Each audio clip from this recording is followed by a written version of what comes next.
Joining us now for more on the renewed focus on Venezuela's oil industry and the next steps, especially as the markets prepare to open tomorrow after this military operation. Finance and market expert Gerson Gibbs. Gerson, Happy New Year. Thank you for joining us. What can investors expect tomorrow? I think we should expect a slight uptick simply because of the uncertainty about military involvement in this particular case.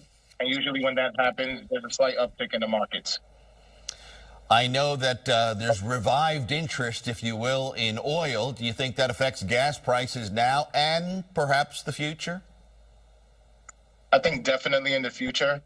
However, our gas prices have been at a 5-year low. So I don't think it'll be a direct impact immediately. I think over time, as things settle down and we determine the role that the U.S. is going to play in Venezuela, we'll definitely see some impact on prices.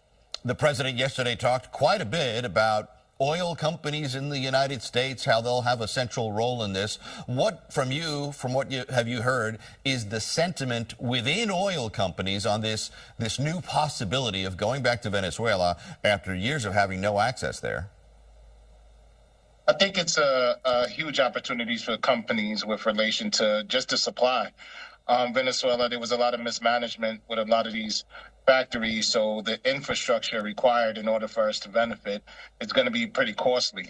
So I do see ultimate benefit in the long haul, but it's going to take a lot of investments from the U.S., and that's not going to come until this thing settles a little bit and we determine who's actually going to run Venezuela. You mentioned costly and investments. Do you see the oil companies putting up the capital to make all this happen?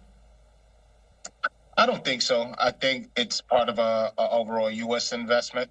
I think Trump will manage it in a way where the U.S. is investing, but also controlling and receiving the benefits of Venezuelan oil. Gerson Gibbs, a pleasure. Thanks for the insight and for joining us here on Eyewitness News. Thank you. Have a good one.